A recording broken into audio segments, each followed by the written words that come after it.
अस्सलाम वालेकुम। आप देख रहे हैं होराइजन न्यूज।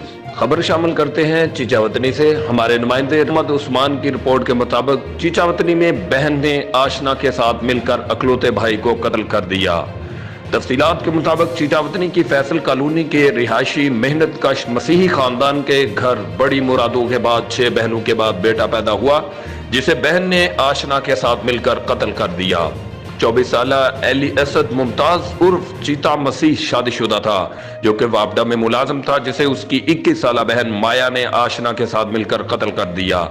21 साल माया की 3 साल पहले मेडिकल लैब के मालिक राना एहतशाम से दोस्ती हुई और दोनों शादी करना चाहते हैं।